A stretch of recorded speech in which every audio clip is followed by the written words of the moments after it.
Hi, Jo here. Welcome to Minerva's series of tutorials for beginners. Today I'm tackling a nemesis for people, which is to put in an invisible zip. It's not very complicated, but if you can see somebody do it in real time, it really makes some pattern instructions make sense. So hopefully I'm going to show you how to put that into the side of a skirt. I'll tag the skirt and the material at the bottom in case you want to have a try at making a simple skirt yourself and really honing your skills for an invisible zip.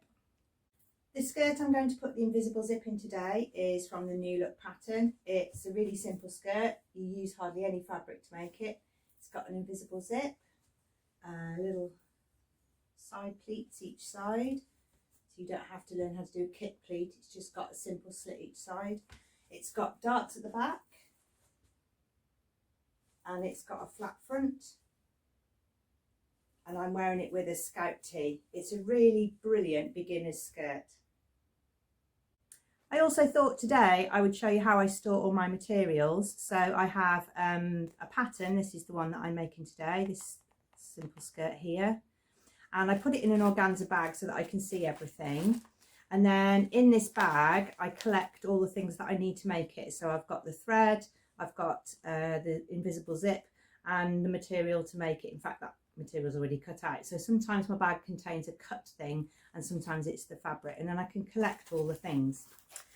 Just lately, if you order from us, you'll get a little useful crib card where you can write down what you're going to make with your fabric, what materials you need, what notions you might need to order. So this really is one little invisible skirt kit bag. I've got another one here, which is a New Look shell top, and I want to make this one. Everything's cut out. In fact, the paper pieces are all still attached to that one. So if I have a sew day, I can sew, and it means that if the table's clear, if you sew at home and it's difficult to get some table space to cut out, I'll cut out 2 or 3 things and then bag them up in these, so that if I want to sew, I can just grab a bag and sew, rather than thinking, oh no, the table's full, or I haven't got any space to spread out. So when I get a space, I cut out, and then I have all these little kit bags. I've also got the matcha top, which I'm looking forward to making, but I haven't got my material for that yet. But I've got my little planner from us in the back, and then when I get my material, I'll start collecting the items for that. So it's a really good way to store your projects without thinking you've bought the buttons but you can't find them and you've lost them. I really like that I can see through the bag and I can see if I've got everything to get started. This is the fabric that I'm using today. It's by Stuff, and it's quite busy, but it has got a directional print because there's a tiny little bumblebee on each flower, so you can't switch the fabric around or some of your bumblebees will be upside down. It's a lightweight cotton. You can make with it a shirt, a top. This summer skirt that I'm showing you today, it would make lovely gathered children's skirts, really beautiful. And I really like the intensity of the colour on Stuff fabrics.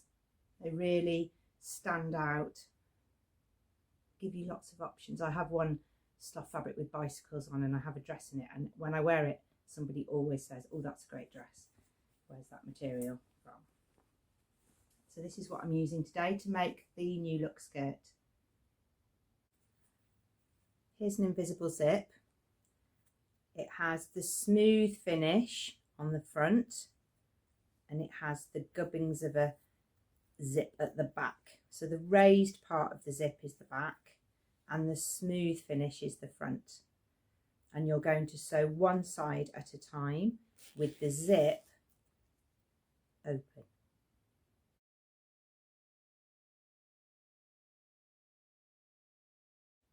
I've been following the pattern, and I've got so far, I have 2 darts in the back, I've sewn the side seam, and I've finished the raw edges.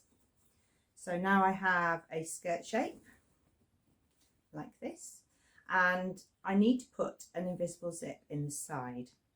And to put an invisible zip in, you need to have the seam open. So you don't sew up to the side and then try and put a zip in. You put the zip in first with the side seam open, and then you close the seam after you've put the zip in. So to place the zip, I need to allow a 1.5 seam allowance at the top to apply my waistband facing. So my zip can't go into that area there. That is for sewing on the waistband facing and turning it down. So I'm going to put my zip smooth side, right side down. And again, I'm going to use my seam gauge to make sure that it's 1.5 from the edge. And although that isn't important in terms of whether the zip attaches properly, it will give me the right fit for my skirt, because if I don't put the right seam allowance in there, then my skirt might be too big or too small. So I'm going to pin all the way down here. And then I'm going to talk about the machine feet to sew. Last little bit of preparation before we sew. I've tacked it in place. You know, any seasoned sewer would ask you to tack in a zip, because if you're sewing, as you pull the pins out, this will balloon away from the seam edge. So if you tack it down, it's definitely staying in place. It only takes a second. And the other little prep that you need to do for an invisible zip is you need to just gently iron the teeth out flat. It's quite curled up, and if you sew along here, you won't get an invisible zip. You need to sew right in there, and to get in there you need to just press a little bit, just to, you won't get it absolutely flat, and you've got to use a press cloth or you'll melt the teeth on the invisible zip, but just ease it so that you can see now. I can get my machine stitch a lot closer, and that's really important prep for an invisible zip which is invisible. The next step as you move over to your sewing machine is to put a zipper foot on your machine. Now, I can't speak for everybody's machine because people have got different machines, but here's 3 of the types of zipper foot that you can get, and I'm going to sort of try and show you a little combination of each. There's this zipper foot here, and it's got the front part of the feet taken off. I don't like it that much because for me it still has this bit at the back, so that still catches on the zip. So I don't use that one very often, but it does get you a little bit closer. This one is a special zipper foot, and it works by the needle going through the hole, and then this little spike at the front sort of pushes and divides the teeth away. So that little roll we did with the iron, that exaggerates it a little bit more, and that point moves the teeth out of the way as you sew. There's also a little ridge in the bottom, and the teeth run inside that ridge so that the teeth don't slip over and you end up sewing just over the plastic teeth.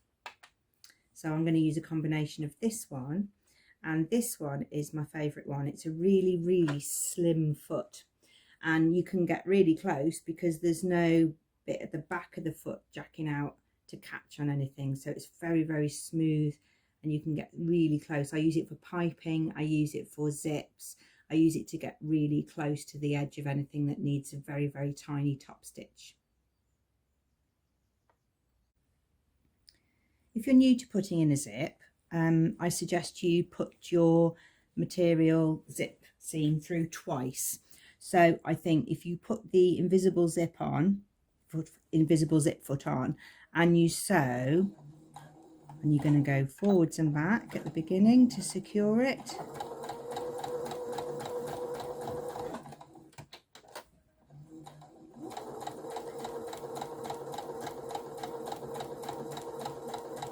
You need to be thinking, this isn't going to be the closest I can get it. You're going to go as close as you can with that little spike pointing the teeth out of the way. You won't get all the way off the end of here, and you don't need to, because this bit we'll use for finishing. So don't try and get round this zip end, just go as comfortably as you can and forwards and back.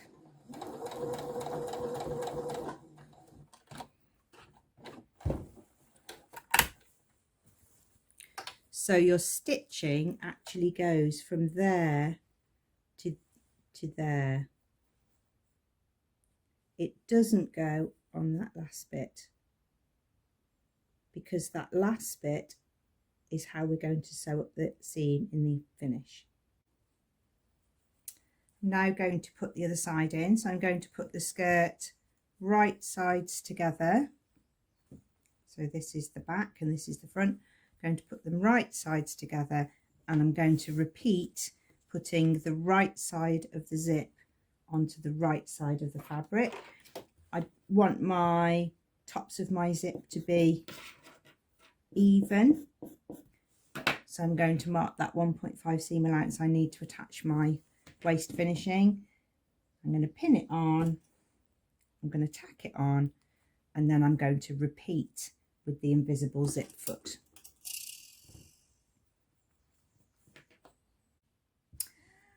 Now this is it from the right side, and I've actually made a little error, which I'm glad I've made because I can show you now. This side, the stitching is in absolute perfect place, and that's the side that I pressed the zip out. This side is the second one that I did, and I tacked it and then I sewed it. I forgot to go to the ironing board and to press the teeth out, so you can see I'm seeing quite a strip there of the green tape from the zip. So it just shows just that little stage where you just iron the teeth away a little bit, means you can just get that 1 millimeter closer. So I'm going to put this side back under the machine using this zipper foot, and that's what I use this zipper foot for, is a sort of remedial one to sort any problems out at the end. So my invisible zip was perfect there. It's got right up close to the zip teeth. That's the side that was tacked and ironed.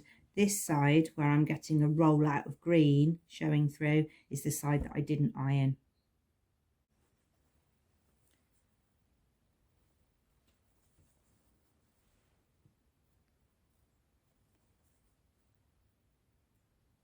I don't know how close I can get it for you, but there's my tacking. This is the side that's not very good, and when I flip those teeth, you can see I'm about 1 millimeter away, aren't I? If I'd ironed that back, I would have got that touch closer, and that's what's creating on the right side, that's what's creating this bit of zip tape to be showing.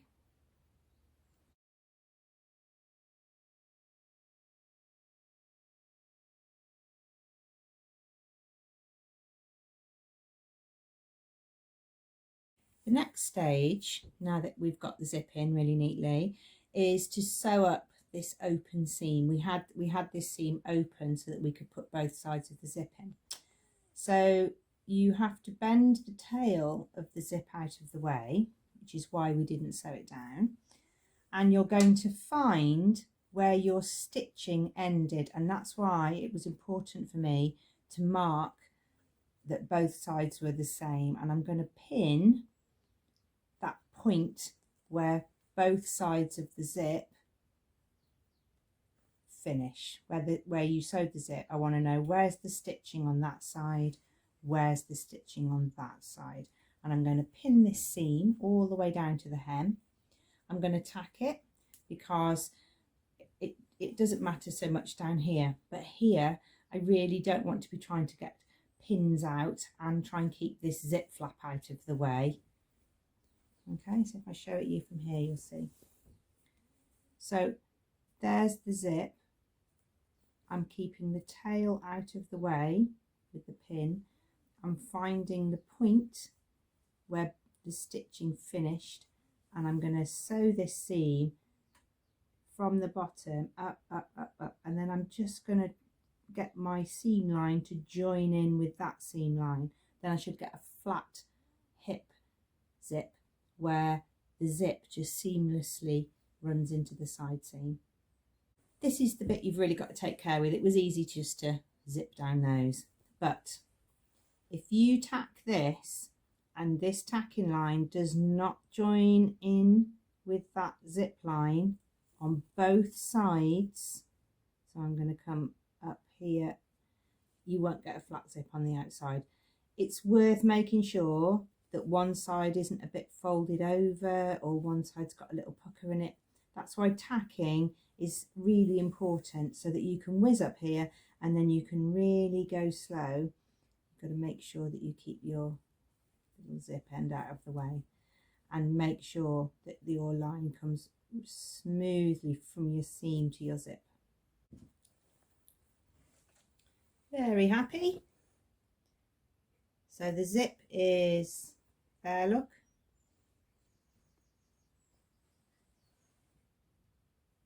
And the end of it is about here somewhere.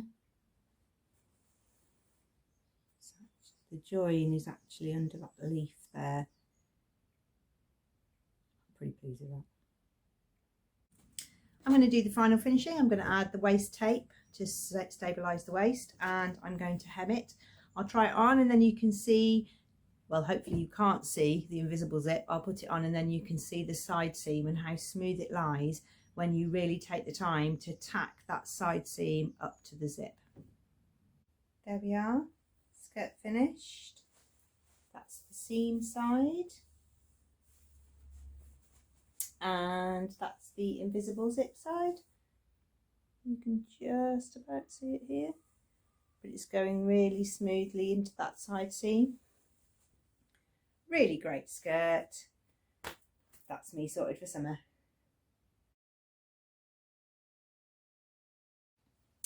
Well, that's it for today. Hope you get a chance to have a go at putting in an invisible zip. If you'd like to make this skirt, then fabrics like poplin, cotton, a light canvas, chambray and needle cord would all work. It uses such a little amount of fabric, it's your chance to maybe push the boat out and have some art gallery fabric poplin or a Dashwood Studio one. Rico ones have a more geometric print, or Rose and Hubble that have a really floral feel to them. So have a try and see if you can really stretch yourself to put an invisible zip in. If you're new to sewing, you might want to join the Minerva Club. It's a really good way to get a discount while you're setting up your sewing materials, trying out different fabrics, buying patterns, because you might only buy a few patterns and use those very regularly. So if you can get a discount on your favourite ones, it's a really great way to save money. Thanks for watching. Stay tuned for other tutorials. If you've got any questions that you'd like answered, please let us know and we can try and make tutorials that you really need to move your sewing journey on.